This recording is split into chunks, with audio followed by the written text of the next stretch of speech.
Buenas tardes.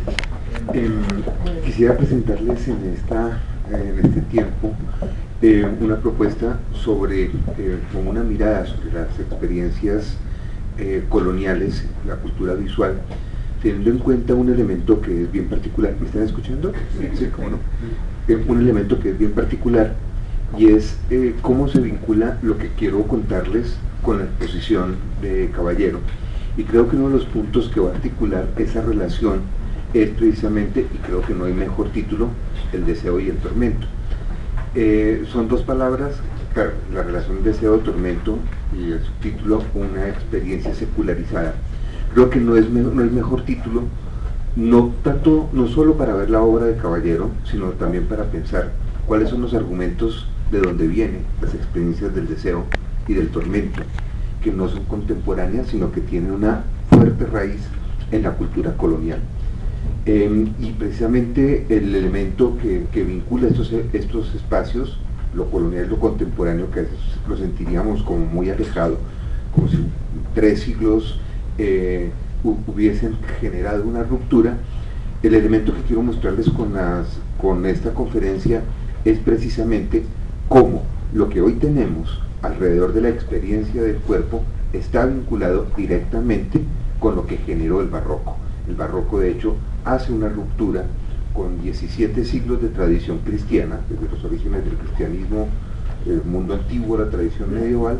Los siglos XVII, XVIII van a hacer una ruptura y van a proponer elementos novedosos, elementos de modernidad, que son los que vamos a encontrar en las tradiciones contemporáneas. El mundo contemporáneo, sobre todo lo que tiene que ver con la experiencia del cuerpo, hoy día es de clara procedencia barroca, colonial. Ahora, para esta conferencia quisiera articularla a partir de 5 puntos, que son los siguientes. En primer lugar, me parece importante que tengan en cuenta que el cuerpo es una experiencia cultural. Es decir, a lo largo de la historia de las sociedades no siempre se ha vivido la experiencia del cuerpo de una misma manera. El cuerpo cambia con los entornos culturales.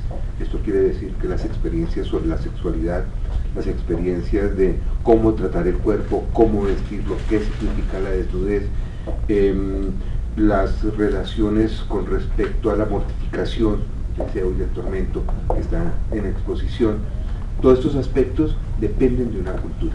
Y este es el vínculo que estoy tratando de establecer con esta conferencia entre el mundo contemporáneo, el arte moderno y contemporáneo, con la cultura colonial y sus experiencias visuales. En este sentido, el cuerpo que tenemos hoy día es un cuerpo que se está construyendo como experiencia cultural desde el siglo XVI, XVII, y a través de él hay un aspecto donde comienza a construirse una forma de relacionarse con él. Segundo elemento es el que ya había mencionado, es que toda experiencia del cuerpo, sobre todo esta que viene de la tradición medieval, tiene un punto de corte con lo que va a comenzar a funcionar a partir del siglo XVI y XVII. Y esta ruptura que genera el siglo XVI y XVII con el barroco, incluso se prolonga ampliamente en el siglo XVIII, nos va a dar una percepción interesante. O sea, eso se nos va a comportar como un paréntesis sobre el cual la cultura burguesa del siglo XIX va a construir un tipo de cuerpo que está más asociado a la colonia de la medicina, o sea, el cuerpo como un espacio medicalizado, el culto a la belleza burguesa, etcétera, etcétera. Estos siglos, como lo voy a mostrar ahora, están entronizando precisamente ese mundo de transformaciones que van a generar una nueva experiencia. Y a partir de esto quiero centrar la conferencia entre los muchos aspectos que tiene la historia del cuerpo en 13 elementos. El carácter de exhibición del cuerpo, o sea, qué sentidos tiene la corporeidad en la cultura colonial. Lo estudio a través de la pintura como principal fuente. Habrían muchas otras, estarían los documentos jurídicos, estarían los tratados de medicina, pero aquí me interesa es este vínculo de qué representa el discurso visual sobre formas de comportamiento corporal en un territorio muy particular, aquí, en lo que actualmente es Colombia, esto que fue el reino de la Nueva Granada. Otro aspecto que quiero destacar es lo que llamaríamos el cuerpo fragmentado, que incluso ustedes lo ven en la obra de Caballero, es cómo se incentiva el culto a ciertas partes del cuerpo y qué significado tiene incentivar esos elementos. Y con esto quiero también hablar de dos aspectos: el carácter de la mortificación, que es lo que tendría que ver con el tormento secularizado que ustedes ven en la obra de Caballero. Aquí lo vamos a ver como el espacio que conduce al establecimiento de unas relaciones diferentes, una ruptura con lo medieval con respecto a la corporeidad. Y finalmente, el último aspecto que me llama la atención es que todos estos aspectos que están dando vueltas desde la cultura colonial no tienen que ver solamente con la formación del cuerpo individual, sino fundamentalmente con la experiencia del cuerpo social. Quizás la imagen que encuentran acá les da una representación de ese cuerpo social. No solamente es el individuo, sino una pintura tan sencilla como esta. Pues tenderíamos a pensar que la pintura es religiosa, pero aquí lo que quiero mostrar es que detrás de lo religioso se esconde un mundo de representaciones. Esto me está dando la idea del cuerpo social a partir de la consolidación de un elemento que está comenzando a emerger en el siglo XVII, que es la familia nuclear, que no existe antes del siglo XVII. La aparición, fíjense que esta imagen, la voy a referir ya al final, es la familia no nuclear compuesta por padre, madre e hijo que están en el centro, sino la familia extendida de origen medieval, que lo voy a mencionar ahora. Es Jesús con María, José, su primito Juan el Bautista, sus abuelos por ambos lados, ¿no? Es la familia extendida de origen medieval. Entonces también con esto quiero indicarles que con la pintura comenzamos a ver no solamente temas religiosos, sino temas sociales, políticos, vida cotidiana, cultura, ordenamiento social, y lo que me interesa en este caso, que son las experiencias alrededor del cuerpo. Bien, entonces para desarrollar este problema tendríamos un primer elemento que nos contextualizaría la condición sobre la cual se va a dar esta cultura barroca. Creo que el primer elemento importante es tener en cuenta que para estas sociedades de la contrarreforma, como ustedes bien saben, siglo XVI, mediados, se comienza a desarrollar toda esta cultura de las reformas protestantes y su respuesta católica, la contrarreforma católica, y en ese espacio se va a dar la evangelización y cristianización de América. Un resultado, no el único, es la aparición de un tipo de arte centrado en la sensibilidad, un tipo de arte centrado en la exteriorización de los actos para que puedan ser controlados. Esto es lo que vamos a conocer generalmente como cultura barroca. La cultura barroca no es necesariamente arte, no se puede hablar necesariamente de un arte barroco, porque el barroco no solamente es una expresión estética, sino es una experiencia cultural que invade espacios tan complejos como la comida. Podemos hablar de una comida barroca, podemos hablar de unos comportamientos barrocos, es decir, aquello que implica exuberancia, control y uso de los sentidos, ya lo voy a mencionar más adelante, es lo que tendría que ver con esta cultura que denominaríamos organización barroca. Y en ese sentido no podríamos poner al margen, identificar o poner en paralelo la forma como se desarrolla las experiencias estéticas en México o en Quito con las de la Nueva Granada. Cada sociedad genera formas diferentes de establecer una relación con la imagen, y esta es una representación típica de lo que fue el arte en la Nueva Granada, una experiencia visual muy particular, no es ni más ni menos de lo que se daba en Europa, sino es lo que le pertenece a este ordenamiento social. Pero aquí lo que quiero destacar como primer aspecto es que estamos hablando de una sociedad en la cual el cuerpo comienza a tomar unos visos, unas caracterizaciones distintas a las que provenían de la tradición medieval. La tradición medieval está marcada por la idea de que el cuerpo es la cárcel del alma, es una caracterización de origen agustino, de San Agustín de Hipona, y esa percepción del cuerpo como algo malo, el cuerpo como algo que se debe rechazar, el cuerpo que tiene atrapada el alma, es en este momento cuando comienza a cambiar y el arte lo va a reflejar. La concepción barroca va a incentivar la idea de que el cuerpo es un espacio teatral. Los sujetos actúan, que esto es muy la condición la condición de lo barroco. La condición de lo barroco es una puesta en escena, y toda la cultura barroca es una puesta en escena. El cuerpo es una puesta en escena. El escenario, ¿cuál es? El mundo. Los sujetos actúan, son como actores que circulan por el mundo como una gran obra teatral. Esto tiene que ver mucho con la idea barroca del desengaño, o sea, ver más allá de la representación, de la representación en el sentido exacto del término. Aquí vemos un sujeto, y esto es lo que también un sujeto santo, un San Juan de Dios, que no me interesa tanto el personaje, sino el conjunto de valores que se están reflejando en esta imagen. A partir de esta idea del cuerpo como un espacio teatral, como un espacio teatral, viene lo que significa el mundo para un sujeto colonial. Y básicamente un cuadro del purgatorio representa perfectamente qué entiende una cultura del mundo, cómo ve el mundo. Aquí no solamente hay un purgatorio, y los purgatorios no solamente significan, de hecho no son la idea que tenemos hoy día, pinturas para asustar a la gente, ¿sí?, para que se comportaran bien. Estas pinturas son mucho más complejas que esas, están representando el cuerpo social. La cultura colonial identificaba tres tipos de cuerpo social.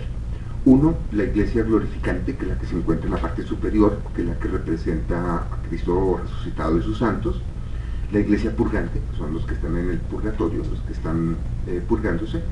Y la tercera es el espectador, el que está mirando la pintura, que sería la iglesia militante. Son las tres iglesias lo que conforma el cuerpo social. O sea, no solamente hay un cuerpo individual, que es el actor que se mueve en un escenario, una experiencia teatralizada, sino el escenario es las tres iglesias.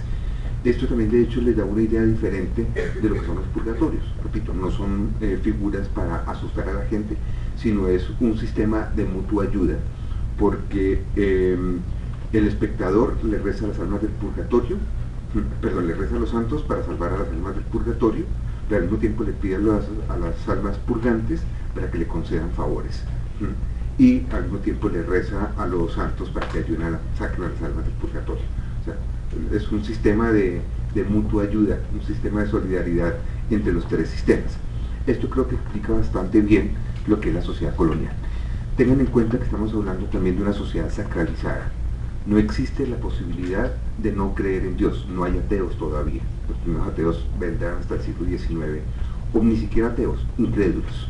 Es una sociedad donde no existe una posibilidad de pensar la realidad por fuera de la existencia de lo religioso. Luego esto hace que todo espacio de la vida cotidiana esté sacralizado, o sea una experiencia relacionada con lo religioso. Y precisamente ese carácter de sacralización lo encuentran en pinturas coloniales como estas. Aquí estoy tomando una secuencia que nos está representando las experiencias de cuerpo social, como son los San Nicolás Tolentino y las ánimas del purgatorio, donde está el santo. No voy a hablar de iconografía, pero lo que hace interesante es que se están incorporando los diferentes sujetos sociales dentro de esta pintura, y esto nos da una idea de lo dinámica que es la cultura colonial. En esta pintura quiero destacar una cosa muy particular, es de las muy pocas representaciones que existen de indígenas. Ahí en el centro lo tenemos identificado, el personaje que se destaca en el cuadrito verde, que está en el centro, es don Pedro Tabaco, un cacique de un pueblo en Boyacá, que mandó a pintar este cuadro de ánimas, y como dato curioso pone a su hijo, el indígena que está al ladito, el niño chiquito, lo pone detrás de los santos y manda a pintar a sus tres esposas, dos de ellas difuntas, detrás de él. Es de las muy pocas pinturas donde se está representando indígenas. Lo pongo en escena porque esto es precisamente el carácter teatral del que he venido hablando, el carácter teatral que tiene la pintura colonial. Es una puesta en escena, hay un cuerpo individual que se pone en escena, como el San Juan de Dios que veíamos anteriormente, que no necesariamente es secular, sino el sujeto participa de la escena de lo sagrado. A esto me refería con una sociedad que tiene una condición eminentemente religiosa, y al mismo tiempo se está escenificando una condición que es lo que voy a mencionar ahora. Los dos temas de Caballero, como está titulada, tenemos el dolor, la penitencia, la mortificación en las almas que están sacando los ángeles del purgatorio con las correas, y está el deseo, un deseo secularizado, que es el deseo de ver a Dios, ver a Cristo, en la escena de Nicolás Torrentino con las almas del purgatorio. Bien, en ese contexto de una sociedad sacralizada, en ese contexto de una sociedad que se está moviendo entre dos tipos de cuerpo, el cuerpo individual que forma cuerpo social, vienen los primeros elementos que quisiera destacar. Uno de los elementos que quiero destacar es el carácter que tiene el santo para el orden colonial. No voy a hablar de iconografía religiosa, no voy a hablar de los valores religiosos o las devociones. Estoy viendo la idea del santo como un artefacto histórico, como un artefacto cultural, en el sentido de que una sociedad, cuando escoge un tipo de sujeto y lo santifica, está santificando un prototipo de comportamiento, está santificando unos modelos de actitudes. No hay tiempo, pero simplemente quiero decirles, podemos hacer una historia de la santidad. Una sociedad elige, proyecta su sistema de valores en el tipo de sujeto que eleva al ideal de santo. Lo que es un santo para el siglo XVII no es un santo para el siglo XX o para comienzos del siglo XXI. La sociedad va eligiendo tipos de comportamiento a partir del ideal del cuerpo, y esto es lo que quiero leer en la pintura colonial. Es decir, aquí no quiero ver santos, sino quiero ver modelos de comportamiento, modelos de cuerpo. Observen, por ejemplo, comienzo con este San Francisco de Asís, que es un personaje muy particular. La Edad Media, es un santo del siglo XIII, durante la Edad Media se le va a leer, la particularidad es el santo que se relaciona con la naturaleza, es el santo, el burgués que rechaza la riqueza, el pobre, el hombre pobre, es lo que se va a destacar en la Edad Media. En el barroco se va a destacar su relación con el cuerpo. Hace un rato decía, la cultura barroca es una cultura absolutamente obsesionada con el cuerpo, que es lo que vamos a ver en la obra de Caballero de Hecho. Es siglo XVII, se comienza a identificar esta relación con la corporeidad, y es precisamente el Cristo que se le estigma, o sea, que comienza a recibir las heridas de Cristo, las heridas corporales de Cristo en su propio cuerpo. Claro, para el siglo XX va a ser el santo ecológico, ¿no? Es el santo de la naturaleza, el que habla con los pajaritos. O sea, un mismo santo puede ser interpretado de muchas maneras, y cada sociedad está proyectando su conjunto de valores en un sujeto. De hecho, la elección de un tipo de escena y no de otra, como lo voy a mencionar más adelante, nos está reflejando un conjunto de valores particulares a ese orden social. Entonces, aquí lo que quiero incentivar es la idea de que el cuerpo del santo es finalmente la forma como una sociedad proyecta una condición de identidad regional y particular. Y esto hace que también lo podamos leer en formas particulares. Les voy a mencionar casos concretos donde no todas las sociedades eligen los mismos tipos de santos. Se eligen santos es donde una sociedad se encuentra identificada. Aquí quiero proponer dos tipos de santidad. La cultura barroca, después del Concilio de Trento, va a incentivar la idea de que todo católico está llamado a ser santo. Y en estas sociedades coloniales hay dos modelos de santidad: los santos canónicos, como el que encuentran San Francisco Javier, por ejemplo, un santo elevado a los altares, como dirían en la iglesia, pero también santos o personas que mueren con fama de santos. Ahí tienen una monja muy famosa en el siglo XVIII, Juana de San Esteban. Nosotros, en una sociedad secularizada como la nuestra, una sociedad secularizada, no tenemos el sentido que tenía para la sociedad colonial el hecho de la santidad. La santidad generaba una identidad regional, que una región tuviera un santo y no otro, generaba toda una forma de compromiso y de identidad, al frente a la cual la sociedad se identificaba. Le rogaba al sujeto para que intermediara entre él y Dios, y al mismo tiempo, como decía hace un momento, refleja una serie de condiciones, una serie de valores que son particulares a ese ordenamiento social. Esto lo vamos a encontrar en muchos tipos de escenas, no solamente en las pinturas de santos, sino en escenas como los purgatorios, que voy a hablar ahora un poco de ellos, donde encontramos los santos que interceden entre la iglesia triunfante con los purgantes. En este caso, San José y Santo Domingo se convierten en objetos de devoción particular a su ordenamiento social y están asociados con un tipo de representación que los hace particular. Ahora, en esta sociedad, que creo que es un punto esencial, es la sociedad, por primera vez en la historia, que se obsesiona, la sociedad que se obsesiona con la idea del cuerpo. Los 17 siglos que vienen hacia atrás, o sea, desde el mundo antiguo, pasando la Edad Media, estos periodos de cambio del siglo que llaman habitualmente el Renacimiento, nunca habían generado una relación tan estrecha con la experiencia de la corporeidad. Es a partir del siglo XVII cuando el cuerpo comienza a ser objeto de la medicina, comienza a ser objeto de medición, comienza a ser objeto de transformaciones. Tanto que es cuando se incentiva la idea que el cuerpo también es medida del mundo, ¿no? Y lo seguimos haciendo. El cuerpo se convierte en medida del mundo en la medida en que de ahí salen las medidas para medir el mundo.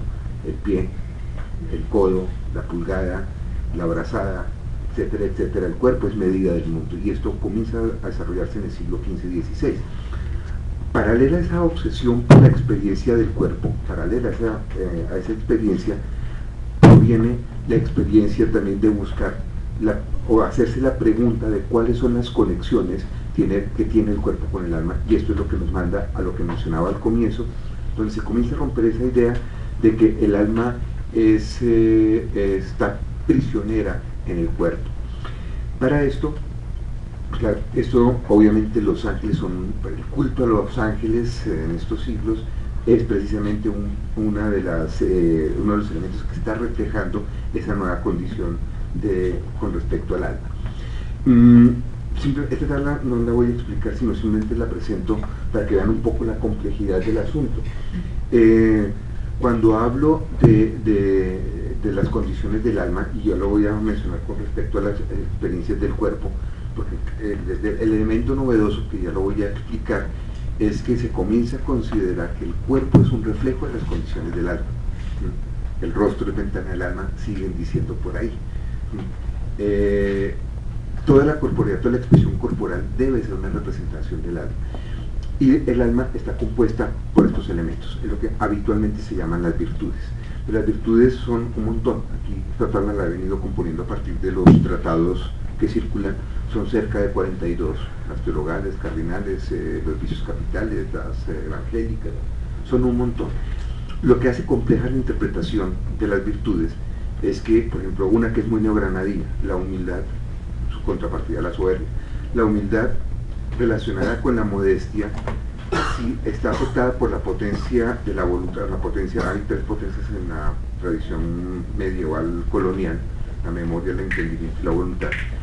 Si la humildad relacionada con la modestia está afectada por la potencia de la voluntad, el resultado va a ser muy distinto a si va a afectar a la memoria o el entendimiento. Es decir, con esto simplemente quiero decirles que ese reflejo, ese estudio del alma que se proyecta en la pintura, en los rostros, no va a ser tan simple como aparece a simple vista, sino que está argumentado a partir de una complejísima red de vínculos y de relaciones entre las diversas partes, las potencias del alma. Esto cómo se refleja en la experiencia visual, de esta forma. Esta es una de las pinturas que son habituales.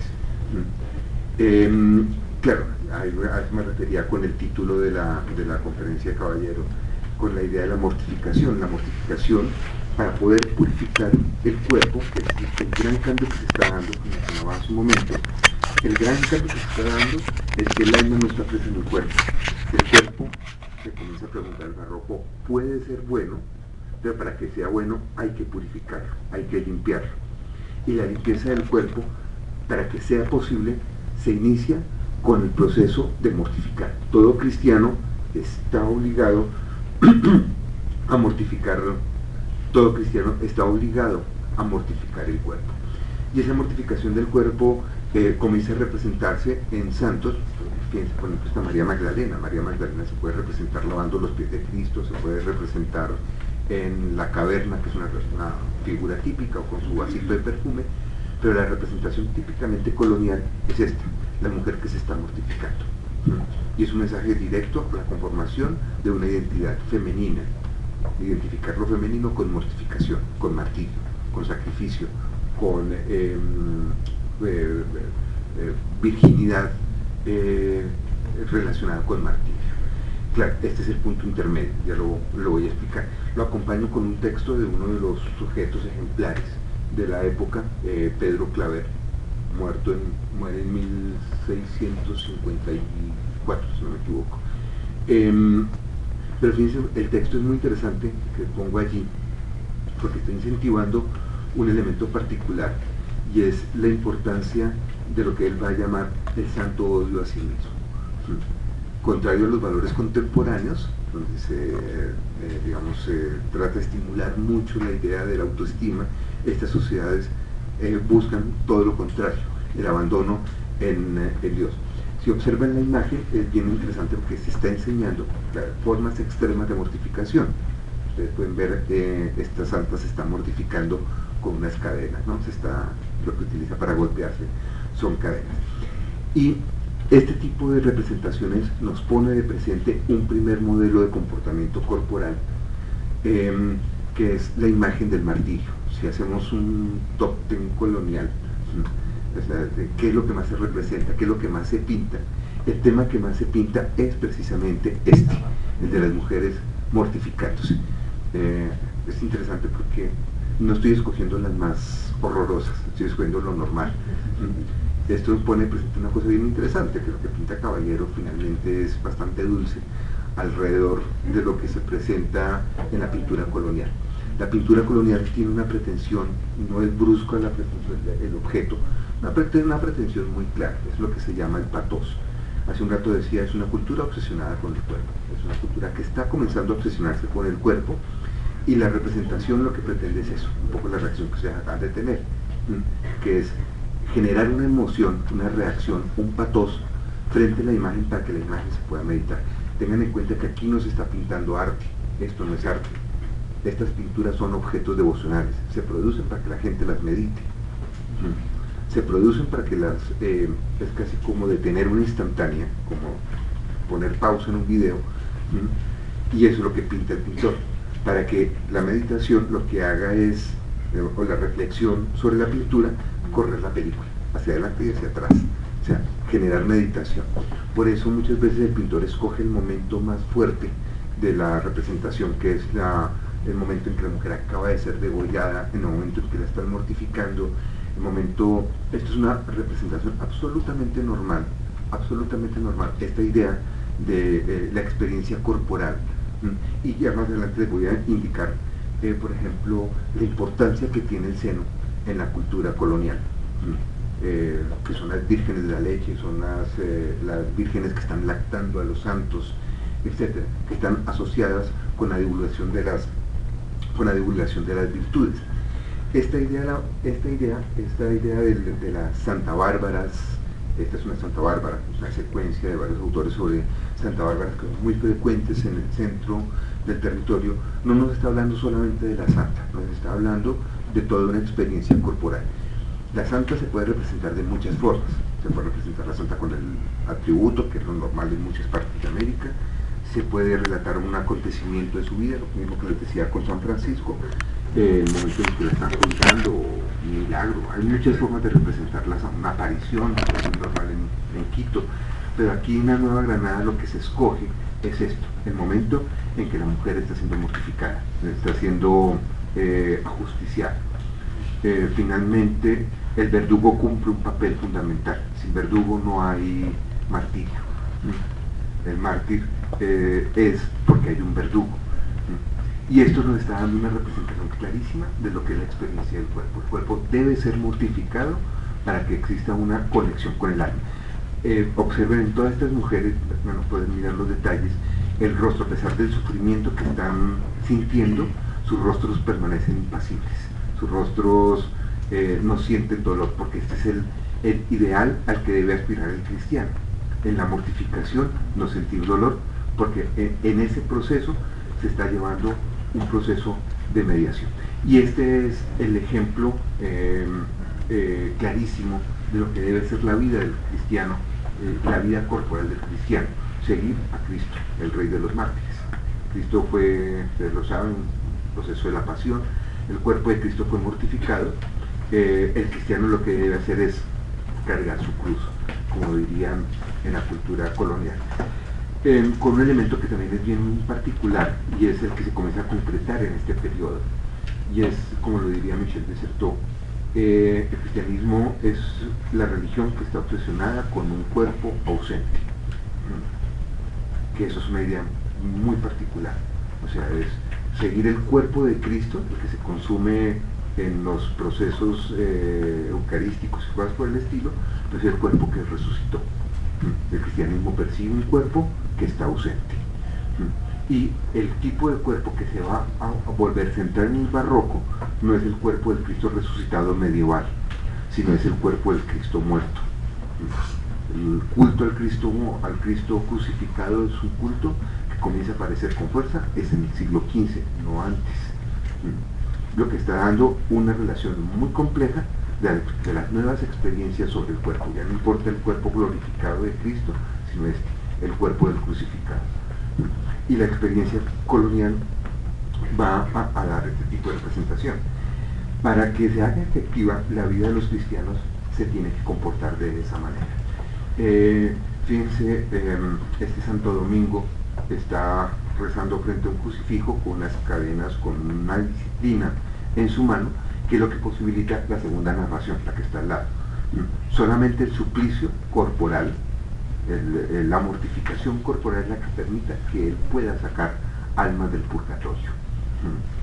¿Sí me hago entender? O sea, esa es la compleja relación. Solamente mediante la mortificación corporal una persona puede asegurar una correcta salvación. 3 ejemplos de las multitudes de ejemplos hay. En mis bases de datos, más o menos el 40% de la pintura colonial está representando mortificación, formas de lacerar el cuerpo. Aquí hay 3 ejemplos. San Pedro de Alcántara, uno de los mejores ejemplos. ¿Sabes qué son los cilicios? Cilicios. Sí. Son los artefactos que tiene el santo en los brazos y que son unos alambres de púas.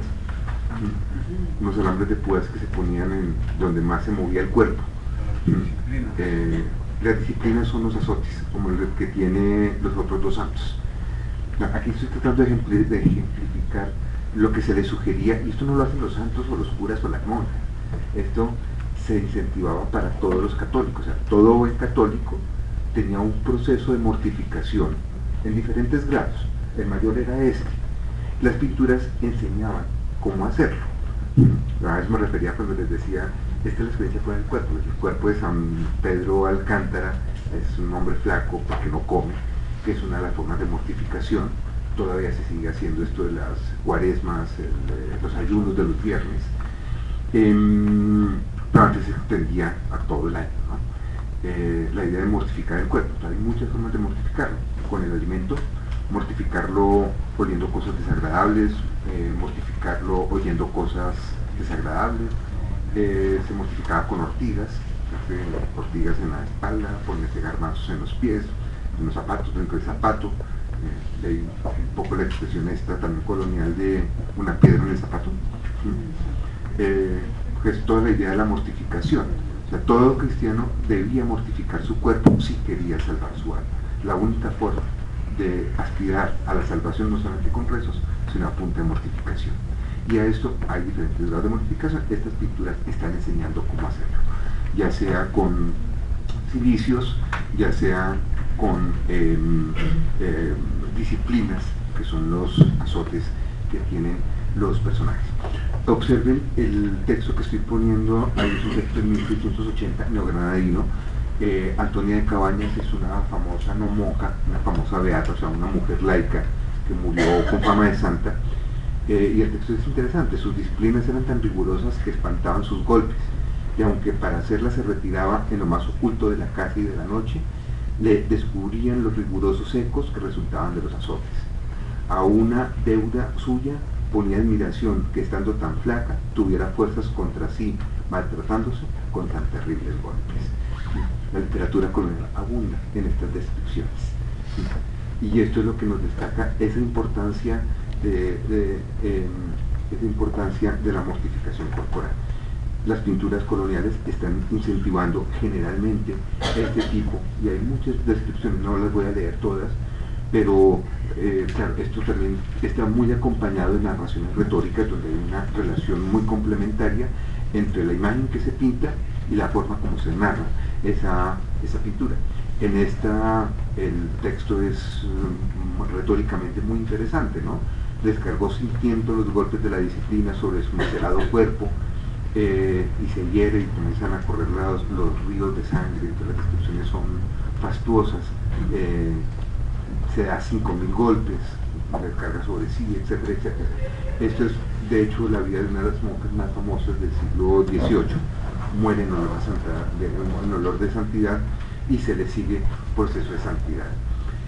Ahora, en ese sentido, las pinturas cargan con todo este contenido relacionado con la mortificación, que incluso lo podemos ver proyectado en la idea del cuerpo que inscribe, en el cuerpo en el cual se inscribe, y esto es todo el tipo de espiritualidad que vamos a ver desarrollada en el siglo XVI y XVII. Esta, a mi juicio, es una de las mejores pinturas coloniales. Se encuentra en la iglesia de San Francisco en Bogotá, de Gregorio Vázquez, de las caquiticas que están firmadas. Y lo que es muy interesante con esta pintura es, si ustedes ven, todos los santos tienen la línea del pecho, lo que está destacando esta cultura del cuerpo relacionada con la mortificación y con finalmente aquellos que se mortifican, Dios les inscribe su cuerpo. Está María Magdalena, está la Virgen María al lado de Cristo, con el pecho al aire, está con el seno descubierto, que es el culto colonial a la leche de la Virgen.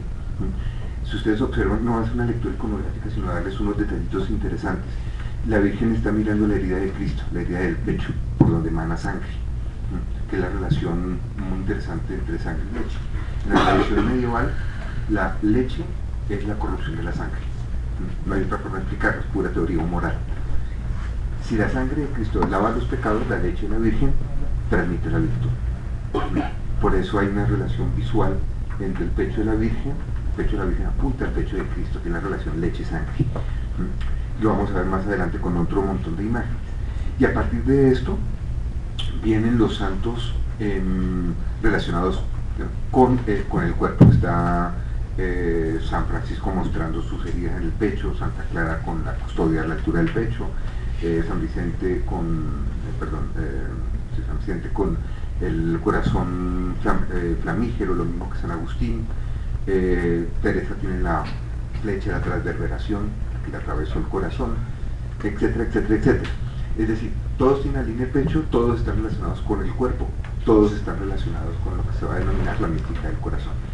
Y un detallito al margen, que esto ya es muy local, muy bogotano, pero también me encanta contar que estos son también mapas de la ciudad, son cartografías urbanas. Es muy interesante, la pintura está vista desde el sur de la ciudad. Hace poquito lo conseguimos como restaurar el banco y se descubrió Monserrate y La Peña, que están ahí se alcanzan a ver.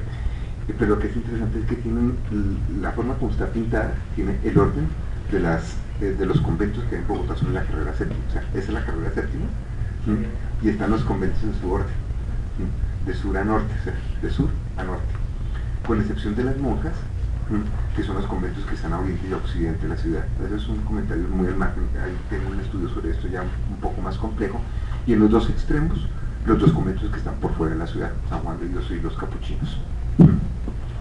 Es un mapa urbano. Estas pinturas son mucho más que eso, son cartografías, por lo que les mencionaba al comienzo. No solamente es el cuerpo individual que se mortifica, sino también ese cuerpo individual hace cuerpos sociales. O sea, aquí se está representando la ciudad. Porque las ciudades son emblemáticas, las ciudades se plantean, se piensan, se ordenan como espacios emblemáticos. Bogotá colonial se ordena como una cruz, la séptima, y los conventos sobre la séptima, la calle Real, los conventos masculinos todos. La ciudad comienza con un convento y termina con un convento. Comienza con San Agustín y termina con San Francisco. Y los femeninos hacen el otro eje, de este a oeste. Eso es otra historia. Bien, con esto quiero mostrarles un poco la complejidad de lo que está detrás de la pintura colonial, ¿no? Ahora, vengo con el otro tema, ya saliendo de esto de la mortificación, y es la condición de qué manera el gesto, la pintura revela algo que ya les había anunciado, y es en qué manera la pintura está mostrando las revelaciones del alma. O sea, el alma se revela en el cuerpo y el gesto es la manifestación de lo que hay adentro. Ahí lo acompaño con un texto de San Agustín, y esto es interesante porque esto es la condición de la iconografía. No hay tiempo para ampliar mucho este asunto, pero hay todas las disposiciones en los tratados y en las formas como se le enseña a los pintores a pintar, en la manera como se deben de pintar ciertas actitudes, ciertas virtudes. El cuadro que les mostré hace un momento de vicios y virtudes se refleja en las pinturas con disposiciones. En este caso, claro, sabemos que es Santa Lucía porque tiene la bandeja con los ojos encima, tiene los ojos en la bandeja, pero lo que llama la atención en este caso es en el verdugo. Todos los verdugos coloniales son iguales. De hecho, muchos tienen facciones musulmanas o sombreros turcos, lo recuerdan en las pinturas que les mostré anteriormente. Casi siempre para mostrar la maldad hay que pintar el rostro de esta forma, los ojos exorbitados, el perfil aguileño, es decir, la nariz, las cejas, los ojos, la forma como se monta el perfil está reflejando unas condiciones del alma. ¿Qué es lo que vamos a ver al contrario en pinturas de santos? Si observen la tranquilidad, pueden observar la similitud entre los dos verdugos, la forma como se utilizan los perfiles, etcétera, etcétera. Y aquí es donde comenzamos a ver qué significa para esta sociedad colonial la importancia de los gestos. Claro, nuestra sociedad sigue siendo una sociedad de gestos, y son gestos que es difícil a veces estudiarlos, que es lo que he tratado de recomponer. Ya les cuento un poco cómo, porque finalmente el gesto permanece inscrito en la oralidad, y para eso no se necesitan tratados. Yo sí hago así, ustedes me dirán que me estoy refiriendo, ¿no? Estoy entrecomillando, y esto no se necesita verlo en ningún tratado. Puedo hacer muchos otros gestos que podrían ser un poco salidos de lugar en este momento, pero todos los entenderíamos. Esto mismo ocurre en la cultura colonial, y sobre todo porque es una sociedad oral, hay un montón de gestos que están relacionados con la forma como se transmite. Ya les voy a mencionar, les voy a mostrar un poco el asunto. Y el principio que articula la idea del gesto es la idea de la mediocridad. Mediocre, por supuesto, no lo que entendemos hoy por mediocre. El mediocre es el mediocre, es lo que está en el medio, el justo medio, que es el modesto. La modestia es resultado del mediocre. El mediocre es modesto. El mediocre es el que no lo altera ni lo agradable ni lo desagradable, está en el justo medio, siempre está en el medio. La modestia es resultado de la mediocridad, no es lo que significa hoy día. Y el valor que termina generando la modestia es el principal valor para esta condición. Y ahí es ahí donde comenzamos a ver en la secuencia de pintura colonial los significados que tiene la gestualidad. Pongo un purgatorio, pero que me interesa es que vean la secuencia de gestos corporales que comienzan a aparecer en todos los purgatorios. Todos los purgatorios tienen prácticamente los mismos gestos: los brazos alzados, la mano sobre el rostro, tener las manos juntas. Toda esa gestualidad que tenemos hoy día, a eso me refería también con lo de caballero, toda esa gestualidad corporal es el resultado precisamente de una sociedad que está comenzando a generar una serie de significaciones, una forma de entender la corporeidad a partir de unos núcleos muy claros en la forma como va a conformar el cuerpo. Estas series tienen una significación bastante compleja, puesta en dos dimensiones. Una primera es el cuerpo y el rostro, pero relacionado fundamentalmente en la forma como el sujeto va a recibir, cómo el rostro se va a convertir en el reflejo del alma. El segundo va a ser las manos, que yo voy a mencionar un poco este asunto de las manos. Esta pintura de Gregorio Vázquez es interesante porque sigue toda una tradición de lo que se va a llamar el personaje introductor. Fíjense que está solamente San Pedro, pero simplemente con la luz y la forma como tiene dispuesto el rostro, se da por entendido que está mirando a un sujeto que está invisible a la pintura. ¿Sí lo notan? Claro. Está invisible. En ese sentido es donde se destaca la importancia que tiene el rostro para la sociedad colonial. El rostro está complementado necesariamente con las disposiciones de las manos. El gesto manual, ya les voy a mostrar elementos, el gesto manual es el que me complementa lo que quiere decir con el rostro. Hace un rato les hablaba de los verdugos, y así como hay unos rostros para lo maligno, para las condiciones para los vicios de alguna forma, hay también una serie de características que deben acompañar el rostro del sujeto benefactor. En este sentido, una forma de recomponer ha sido con estas tablas con tratados de quirología y con tratados de quironomía, para tratar de descifrar qué quieren decir las pinturas coloniales. La diferencia entre quirología y quironomía es los tratados que trataban de sistematizar lo que la gente conocía, lo que decía ahora cuando mencionaba un poco este gesto, que ustedes lo pueden entender. La quirología es el uso de los gestos manuales en la vida cotidiana, mientras que la quironomía es el uso del gesto en los sermones. Y este es el aspecto que me hacía falta mencionarles, que lo había anunciado desde el comienzo. Uno de los artefactos que permite la complejidad de la cultura colonial es el sermón. O sea, la transmisión de todos estos elementos que he mencionado se llevaban a cabo con el sermón. El sermón no solamente es lo que dice el cura en una misa, sino el sermón barroco es una puesta en escena. Por eso comenzaba con la idea del cuerpo como puesta en escena. El sermón está en todas partes. El sermón está en la plaza pública, el sermón está en la iglesia, el sermón está en la casa. El sermón invade la vida cotidiana. Y el sermón se convierte en el transmisor fundamental, es el más media, el medio de comunicación masivo más poderoso hasta el siglo XIX. El sermón transmite todos estos códigos que estoy mencionando. Y el sermón en la cultura barroca es eso, una puesta en escena, es un montaje teatral. Los sermones barrocos tenían efectos de luz y sonido textualmente. Las pinturas, el tamaño de la pintura colonial, ustedes han visto que son formatos grandes, es porque el cura interactuaba con la imagen. Era la proyección, era la diapositiva colonial. Esa es la importancia que tiene la pintura dentro de las iglesias. No solamente son objetos devocionales, sino es la interacción que tiene el sacerdote para mostrarle a la gente. Y el sacerdote explica la pintura a través del sermón. Por eso es que podemos descodificar la gestualidad colonial a partir de los estudios de los usos gestuales. Ahora, una anotación muy al margen. Estos usos quirológicos vienen ordenándose desde el mundo antiguo. Esto está desarrollado desde los romanos. Los romanos, la oratoria romana, la retórica y la oratoria romana utilizan de la cultura gestual. Esto aplicado a la pintura colonial, ahí lo tiene.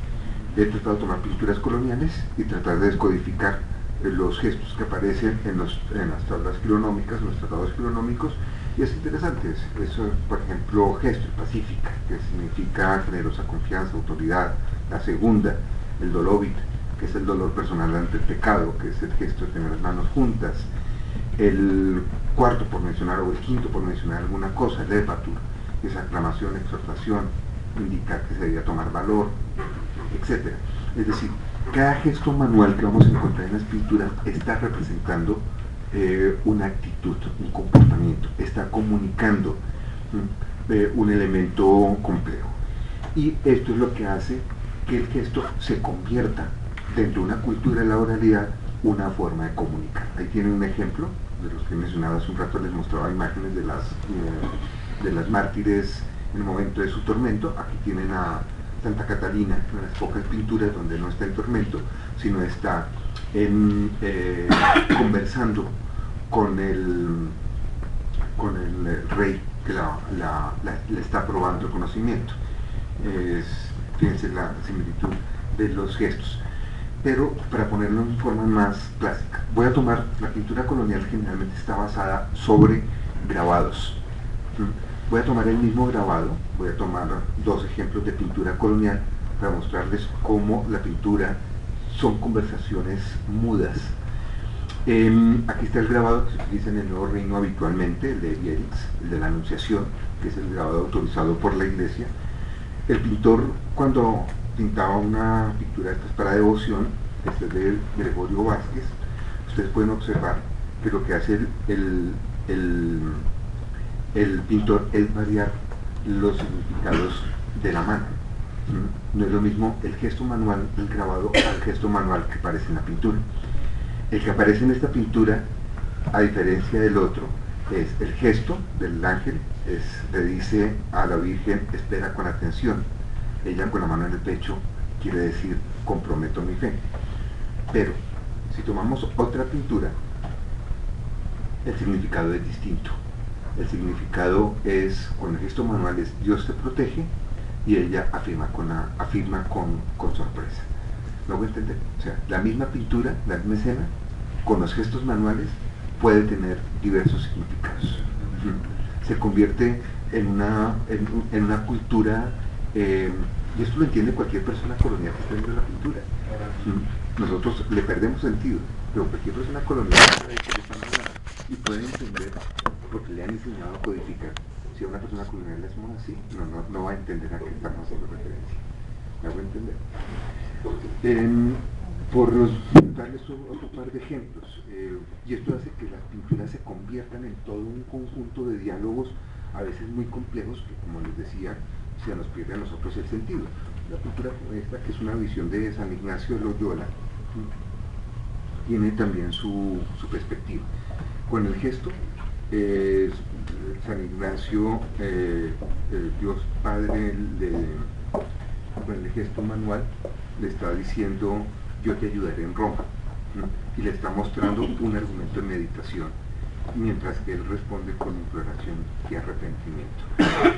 Estos lo vamos a ver en pinturas mucho más complejas, donde simplemente, esta es una pintura también muy compleja, tiene todo un diálogo, un complejo diálogo gestual en la comunicación de hacia dónde miran los ángeles, etcétera, etcétera. Simplemente una lectura muy rápida de la pintura. Francisco de Borja está en el centro, frente al cadáver de la reina que acaba de morir. Está de frente a Ignacio de Loyola y le da la espalda a Carlos V, comenzando por ahí, es complicado. Las dos columnas tienen una lectura política bastante compleja. Las dos columnas, que son la profecía de Ezequiel, las dos columnas, la de fuego y la de nube, hace alusión a el carácter etéreo del poder político, porque también son las columnas del non plus ultra de la corona española, ¿no? Entonces está relativizando la política de la época. Pero quizás lo más interesante es que es una pintura que hay que hacerle lectura en espejo. Cuando digo que hay que hacerle lectura en espejo, es que toda la parte izquierda está al revés, hay que leerla como un espejo. Lo que indica es engaño. Entonces, la complejidad de la pintura colonial. Es decir, son pinturas que con su diálogo es difícil leerlas, pero son artefactos que cualquier persona en su época lo podría leer sin ninguna dificultad. Pueden leerlo igualmente en pinturas como estas, el grabado, pero podemos, por no citar más ejemplos, pero fíjense que aquí se va a invertir la disposición del grabado autorizado por la Iglesia, el grabado de Bolsward sobre la Sagrada Familia. Aquí se va a invertir porque hay una relación mucho más importante en la formación de la paternidad. Luego Jesús no le toca la mano a la Virgen, sino a su padre. De hecho, hay más representaciones de Jesús con San José que con la Virgen María, lo que está indicando el lento ascenso de la paternidad. Es un fenómeno también del siglo XVII. Son fenómenos que no existen antes. No existe la idea de paternidad, no existe la idea de maternidad individual, no existe, son elementos que están comenzando a formarse, y aquí lo estamos viendo la forma como se va a articular. Bien, uno de los últimos elementos que quiero mencionarles, de los muchos que hay alrededor de esto, para ver un poco la idea del cuerpo exhibido, del cuerpo mortificado, es en relación al cuerpo el sentido que tiene la desnudez, que lo anunciaba también al comienzo de esta conferencia. Y es un elemento muy particular porque la cultura colonial, la desnudez no significa vergüenza, la desnudez está relacionada con inocencia, con paraíso, con humildad. A finales del siglo XVIII también no podemos comprender la colonia como si fuera un todo unificado, sino en la colonia las cosas también van cambiando. Y no es lo mismo el siglo XVII y el siglo XVIII. Fíjense, por ejemplo, esta representación, muchas de estas pinturas de hecho se repintaron en el siglo XVIII y en el XIX, curiosamente. El siglo XIX es mucho más moral que la colonia. ¿Por qué? Porque cuando cambia el sentido de la desnudez, estas figuras se cubren. Entonces, estas lo mismo a las Marías Magdalenas, les repintan el cuerpo, la cabellera se le vuelve mucho más abundante de un momento a otro, etcétera, etcétera. Fíjense, por ejemplo, en esta pintura, elementos iconográficos verticales, por la luz no lo alcanzan a detallar. Hay un unicornio en la parte de atrás que está destacando un elemento muy medieval, que es el unicornio que está vinculado con la castidad, con la virginidad. Es decir, tiene también una lectura alegórica bastante compleja. Y en este sentido, pues, lo que quiero mostrar es cómo el valor del desnudo va a cambiar de cultura a cultura. En las iglesias coloniales es muy frecuente en los cristos desnudos. Y siempre me ha parecido muy curioso por escándalos recientes frente a Bolívares desnudos y cosas por el estilo. Pero la idea del Cristo desnudo, hay como buena parte de las iglesias que datan del siglo XVII, son los cristos que están relacionados con la humildad. Y este es un elemento que les destaca, la caracterización que tiene el desnudo, que ahí pueden ver el carácter secularizado que va a tener después en la pintura contemporánea. En Colombia, para llegar de nuevo a desnudos, habría que esperar hasta mediados del siglo XX. Hasta mediados del siglo XX hay que esperar que comiencen a aparecer los primeros desnudos secularizados. Bueno, desde finales del XIX hay algunos casos muy aislados. Pero es muy frecuente esta relación del desnudo. Ahí tienen dos ejemplos más. La María Egipciaca de 1637 la cubre su propio pelo, es una mujer desnuda que la está cubriendo su propio pelo, y hay unas normas que permiten establecer en qué condiciones se genera esto. Incluso las pocas pinturas alegóricas, mitológicas, como esta de posiblemente Acero de la Cruz, es una pintura cristológica. No solamente está representando al centauro Neso secuestrando a Deyanira, sino lo que es importante destacar es a Hércules, que está disparando la flecha, que es una figura cristológica, que sería como la lucha contra la lujuria, si lo quieren poner en términos alegóricos o en términos metafóricos. Entonces, lo que quiero decir es que estamos hablando de una cultura que es permisiva frente al desnudo porque tiene un valor religioso. El desnudo hace alusión a inocencia, hace alusión a modestia, hace alusión a una serie de virtudes que son importantes dentro de este ordenamiento, y allí es lo que nos lleva de nuevo al elemento que mencionaba al comienzo sobre el culto al seno de la Virgen. Es muy normal encontrar este tipo de escenas. Por ejemplo, en la primera pintura, la Virgen del Sufragio, el niño Jesús exhibe el seno de la Virgen porque es la exhibición de la virtud. Hay toda una historia de los senos que es bastante interesante, que tiene su colofón con la idea de la representación femenina en la patria, ¿no? La nación se representa como una mujer, que, no sé, esta famosa pintura ya secularizada de la libertad conduciendo al pueblo, de la David, exactamente, que es la idea del Estado proveedor de los bienes, ¿no? Es la leche, el Estado que amamanta a su pueblo.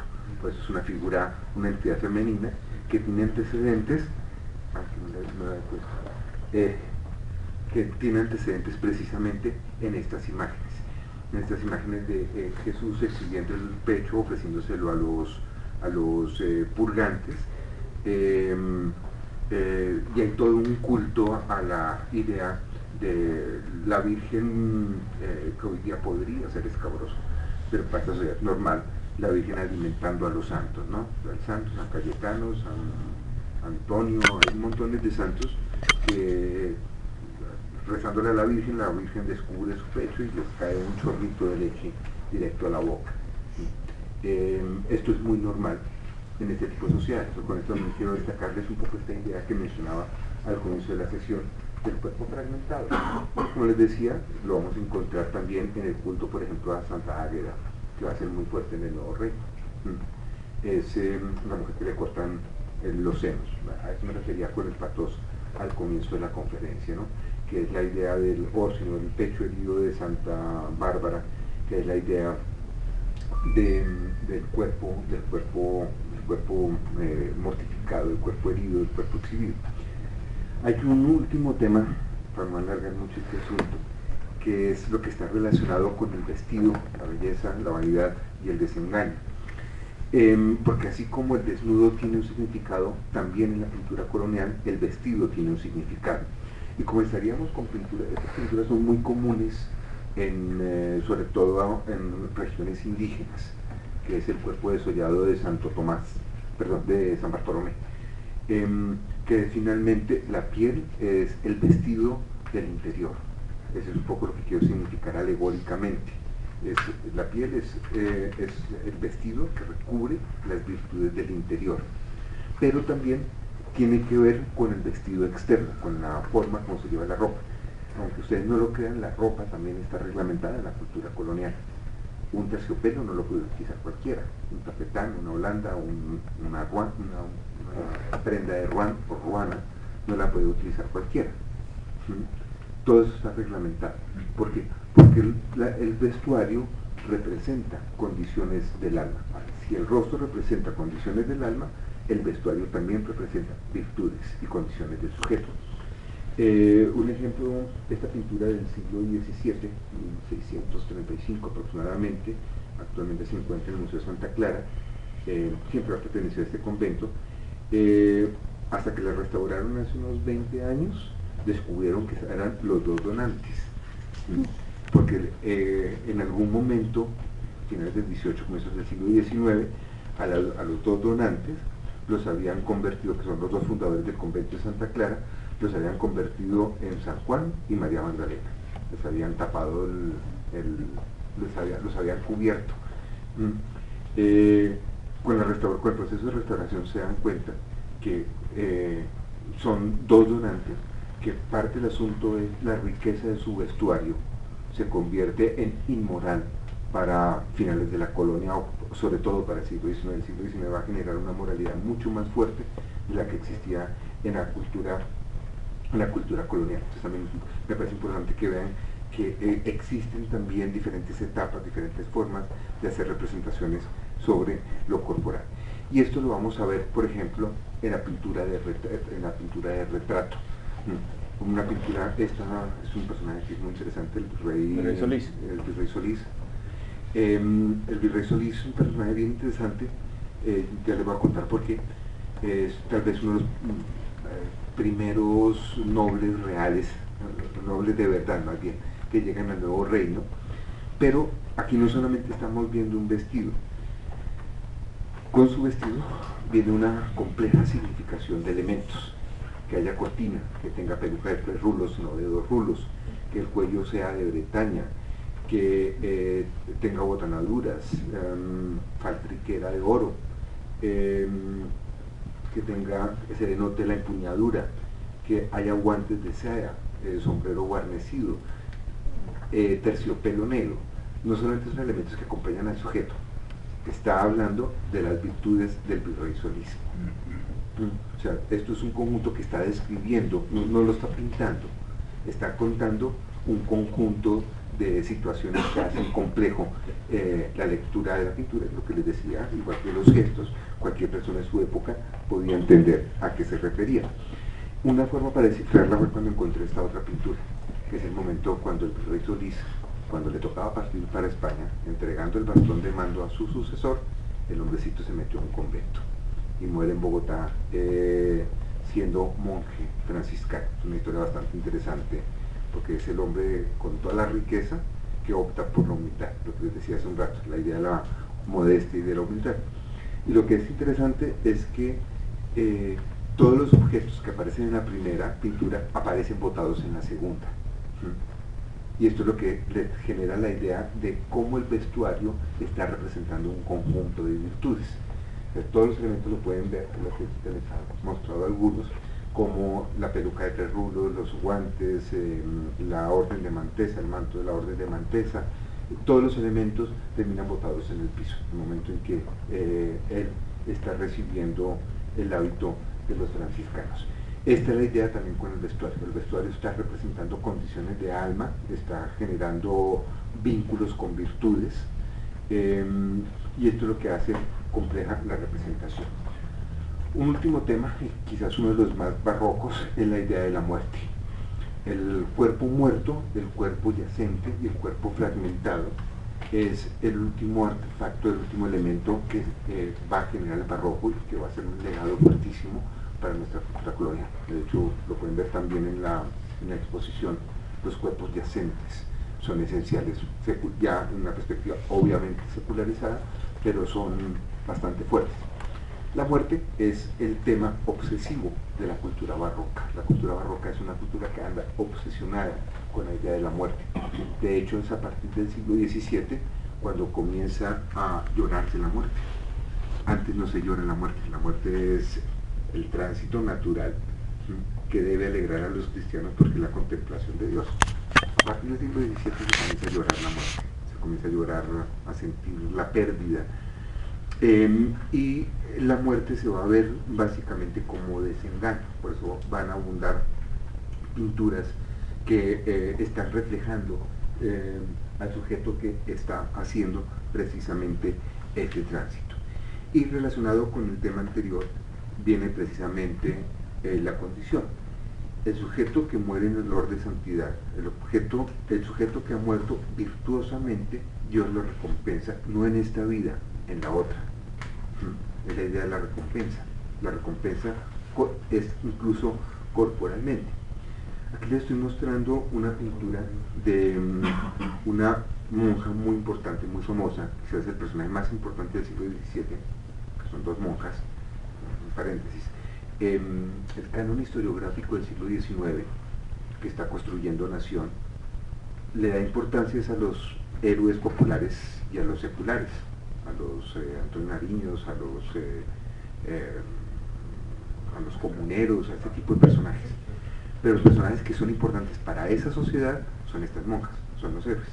¿Por qué? Porque mueren en el orden de santidad.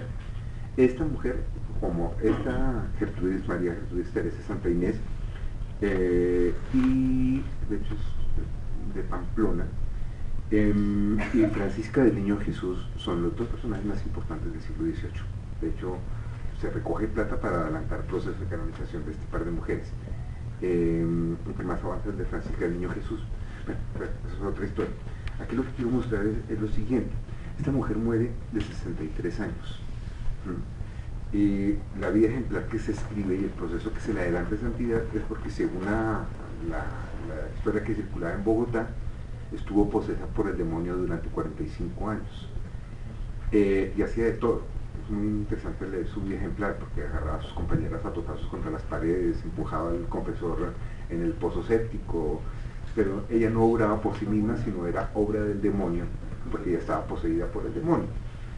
Claro, el rostro de esta mujer no es el rostro de una mujer de 63 años, es la belleza que Dios le da después de su muerte, que es este mismo retrato. O sea, el retrato no representa los rasgos físicos de la persona, sino las virtudes morales, y está acompañado por el tipo de flor. Las flores son igual, las flores están representando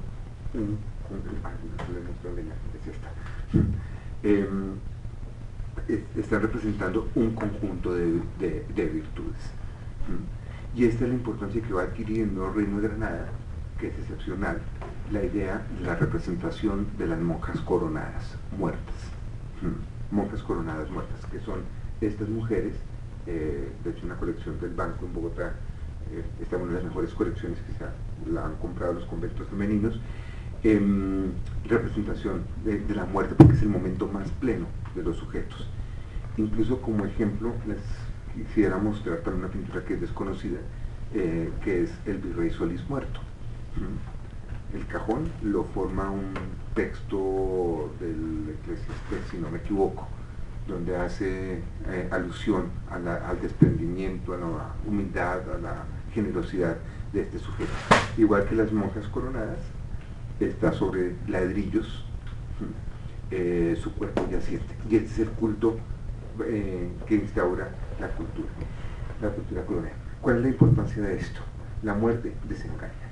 O sea, el mundo engaña los sentidos. La única forma de poder generar una relación con el cuerpo, después de mortificarlo, resultado de mortificación, es esto, morir rodeado. Y esta es la importancia que la cultura colonial le va a dar a la idea de morir rodeado, de morir acompañado, que es una experiencia que comienza a aparecer precisamente en estos siglos. Antes no existe esta idea de morir en compañía de la gente, por eso las pinturas van a incentivar tanto la idea de la muerte acompañada. Y el último tema que quisiera mencionar es, desde esta perspectiva, la importancia de la fragmentación del cuerpo de la persona que muere en santidad para beneficio del cuerpo social. ¿A qué me refiero? Lo que llamamos habitualmente la reliquia. Las reliquias medievales eran objetos que habían estado en contacto, trajes, cositas por el estilo. Esta cultura barroca está tan obsesionada con el cuerpo que regresa de nuevo a la idea de la reliquia corporal. Es decir, y es tanto que estos relicarios de santos que encontramos, de mártires, incluso los mártires de la iglesia se van a barroquizar. Con esto, ¿qué quiero decir? Que, comillas, se descubren las tumbas en Roma, se comienzan a buscar y comienza una exportación absolutamente impresionante de reliquias para todas partes del mundo. O sea, no hay culto a los mártires antes del siglo XVI en el cuerpo, o sea, la reliquia corporal de los santos, sino es a partir de este momento. Es tanta la obsesión barroca, y esto es precisamente lo que les he mencionado durante toda la conferencia: el cuerpo salva, el cuerpo es bueno, el cuerpo se puede purificar. Y con esto comenzamos a hablar precisamente de este culto barroco al cuerpo fragmentado, el cuerpo, los fragmentos del cuerpo que asimilar. Si ven que tiene Juan de Pomuceno en su mano, ¿no? Su lengua. Es un santo también barroquizado. Él se automutila, o se muerde la lengua para no revelar un secreto de confesión, y es la lengua que está exhibiendo en su mano. Claro, es un santo perfecto para el siglo XVII y XVIII. Es el santo de la confesión, un sacramento que ataca a los protestantes. Entonces la Iglesia incentiva a estos santos para darle sentido a la confesión. Incluso anecdóticamente les puedo contar que es un santo que lo introducen los jesuitas en la segunda mitad del XVIII y se convierte en el santo. Es un santo muy politizado, porque como este hombre se opuso al rey en Bohemia, siglo XIV, él era, un poco de historia es esta, él era el confesor de la reina. El rey tenía sospechas de la reina, le quiere sacar secretos de confesión, él no los revela, entonces por eso lo manda a matar, o sea, cuando lo botan del puente. Claro, para los criollos es el mejor ejemplo de cómo la santidad se opone al poder del rey. Entonces hay también una politización muy particular de apropiárselo como una forma de negar la presencia del rey. Y esto es lo que hace que en la cultura colonial circulen estos los relicarios que contienen fragmentos de santos, sea el cráneo, sea un brazo, un dedo, una redomita con sangre, un fémur, fragmentos, el cuerpo fragmentado.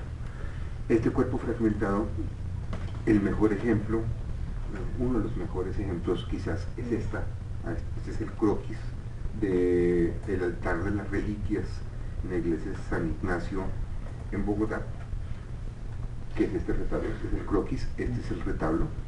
Cuando uno abre las puertas de las 4 pinturas que están en el centro, emerge esto, que son alrededor de 120 reliquias. Esto en la colonia, para que redondeemos esta experiencia de cuerpo expuesto, es lo que era llamada la Santa Botica. Esto es lo que se llamaba una lipsanoteca. Una lipsanoteca es el carácter curativo que tiene sobre el cuerpo fragmentos de cuerpos que estuvieron en contacto con la santidad. Y esto es lo que nos da existencia de lo que mencionaba al comienzo. El cuerpo ya es bueno, o sea, el sujeto que ha mortificado su cuerpo, que santifica su cuerpo después se convierte en curador de otros cuerpos. Entonces existe toda una tradición de el hueso de San Mauro sirve para enfermedades de la piel. Y se lleva en procesión, se le pone a las personas encima para curarlas. Claro, estamos hablando de una sociedad donde no existe la medicina, ¿no? Está comenzando el siglo XVII, está comenzando a emerger la conciencia de la medicina. Y esto es lo que se llama la Santa Botica. En esta lipsanoteca en la iglesia de San Ignacio hay alrededor de, les decía, alrededor de 120 reliquias de toda naturaleza, todas son corporales. Cráneos, fragmentos de cráneo, lo que quieran. Bien, yo creo que con esto puedo concluir. No sé si tienen algún comentario o alguna pregunta que pueda ampliar su fue así como volando rapidísimo o para responder.